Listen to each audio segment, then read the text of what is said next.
नमस्कार. स्वागत तुमचं राष्ट्र महाराष्ट्रामध्ये. मी अशोक वानखडे. 10-12 दिवसाच्या वाट पाहिल्यानंतर दिल्लीला मुख्यमंत्री मिळाली. रेखा गुप्ता दिल्लीची नवी मुख्यमंत्री. बरीचशी नावं उपमुख्यमंत्री म्हणून परवेज वर्माचं नाव घेतात, पण ते कन्फर्म झालेलं नाहीये. विजेंद्र गुप्ता स्पीकर म्हणून म्हणतात, पण ते कन्फर्म नाही झालेलं आहे. परंतु एक उपमुख्यमंत्री, एक डेप्टी स्पीकर, एक स्पीकर आणि मंत्री असं गठन होणार. रेखा गुप्ताचं नाव बरेच दिवसापासून चालू होतं. रेखा गुप्ता एक स्त्री असल्यामुळे भारतीय जनता पार्टीच्या तमाम राज्यांमध्ये किंवा त्यांचे जिथे एनडीएची सरकार आहे तिथे सुद्धा कुठेही स्त्री मुख्यमंत्री नाही. त्यांच्याकडे सुमित्रा महाजन ताई स्पीकर होत्या. त्यानंतर आनंदीबेन तिकडे मुख्यमंत्री होत्या गुजरातमध्ये. त्यानंतर सुषमा स्वराजला त्यांनी जरूर काही दिवसासाठी मुख्यमंत्री केलं होतं, पण त्यानंतर हारल्या. किरण बेदीला मुख्यमंत्री म्हणून प्रोजेक्ट केलं, पण ते निवडूनच आले नाही किंवा भाजपच निवडून नाही आली. त्यामुळे पूर्ण देशात त्यांचं स्त्रियांकडे दुर्लक्ष होतं. स्त्रियांना ती बरोबर जागा मिळत नाही, सत्तेमध्ये शेअर मिळत नाही. या सगळ्या गोष्टी चालू असताना रेखा गुप्ताला मुख्यमंत्री पद देऊन सगळ्या चर्चांवर विराम लागला. रेखा गुप्ता ही संघातनं आलेली आहे.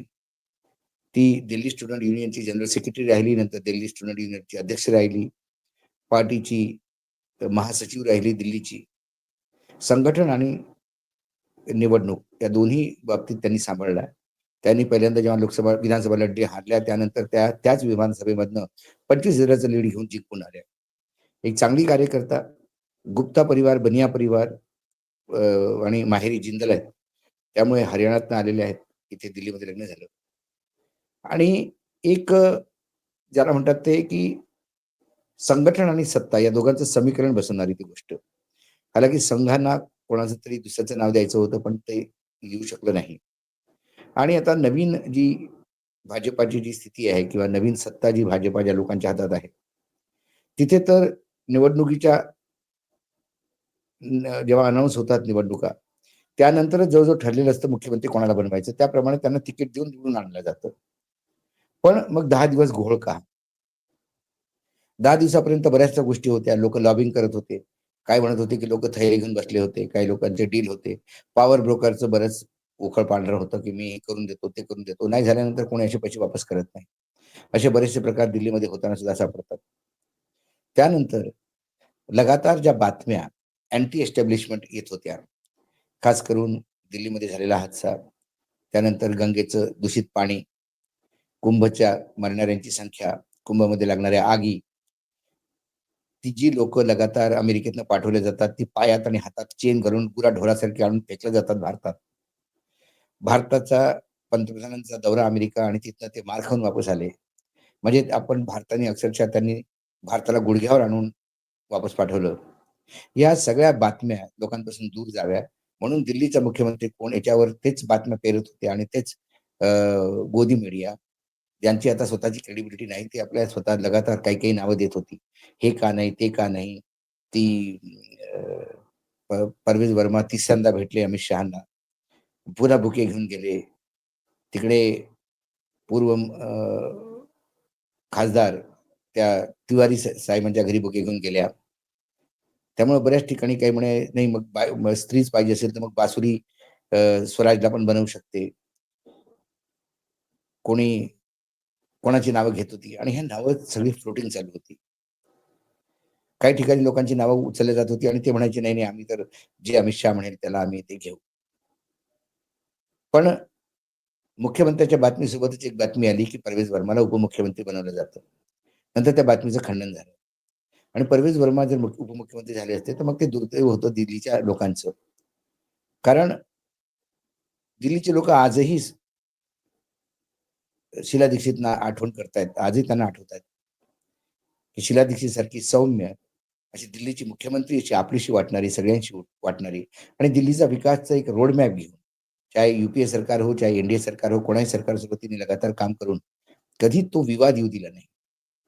केजरीवाल आल्यानंतर त्यांनी मोदी नामाच चालू केला. रोज सकाळ संध्याकाळ मोदींना शिव्या घालायच्या आणि जे काय होतं ते मोदींमुळेच होतं. पण बऱ्याच ठिकाणी ते करू शकले असते, ते होऊ शकलं नाही.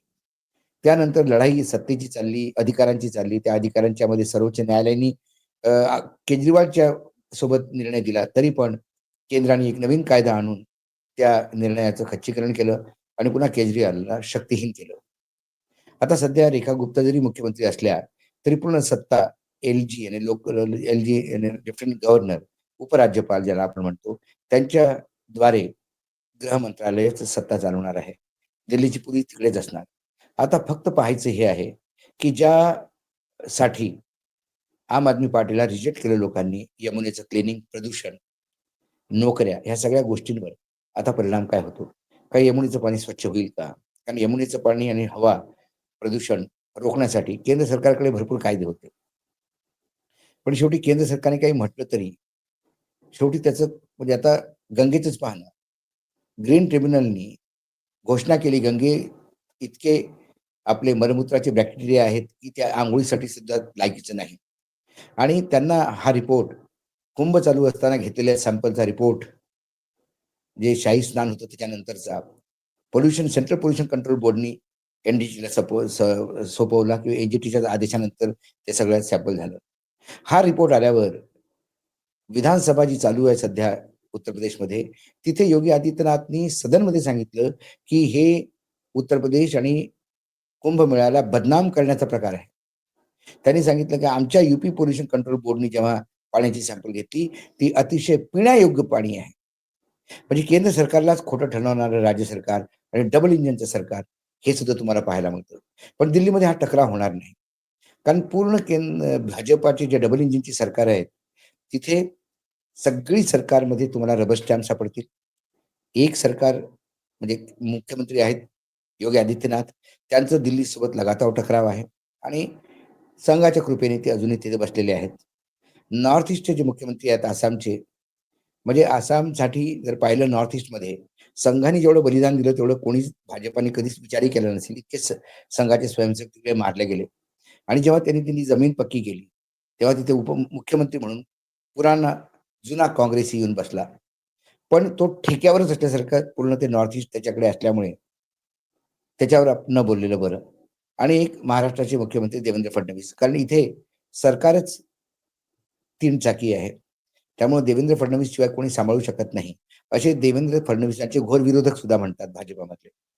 त्यामुळे तिथे देवेंद्र फडणवीस आहेत. बाकी ठिकाणी सगळे रबर स्टॅम्प. रेखा गुप्ताला फक्त एक सौम्य चेहरा म्हणून जरी त्यांनी कंटिन्युअस आपलं जे आचरण आहे ते ठेवलं, तरी दिल्लीला वाटेल की आपल्याला एक चांगली मुख्यमंत्री मिळाली. कारण सत्तेचं नेहमी एक ओरा असतो. माणूस किती जरी सौम्य असला, की सत्तेत गेला, की मग त्याला तो अरोगन्सी येतो, असा माज चढतो.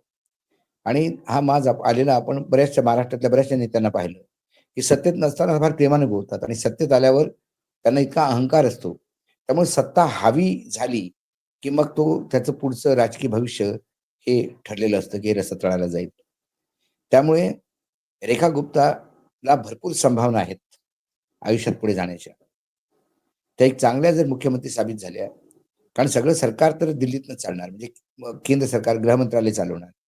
फक्त चेहरा म्हणून जरी तुम्ही सौम्यता समोर ठेवली आणि जो तुमचा आता सध्याचा जो सौम्यता तुमच्या चेहऱ्यावर आहे किंवा तो जो सौम्यपणा तुमच्या वागण्यात आहे, तो जर कंटिन्यू ठेवला, तर लोकांना वाटेल की दुसरी शीला दीक्षित खरोखरच भेटली का?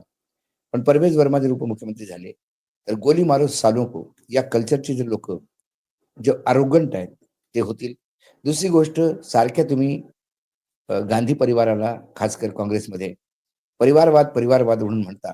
तर परवेज वर्माचं यू-एस-पी एवढंच आहे, की ते एका माजी मुख्यमंत्र्याचे सुपुत्र आहेत. सुपुत्र म्हणावंच लागतात. कारण साहेबसिंग वर्मांचे पुत्र असल्यामुळे सुपुत्र म्हणतो. पण त्यांनी जर त्यांचं जर स्वतःचं बिहेवियर पाहिलं तर त्यांना सुपुत्र म्हणता येणार नाही.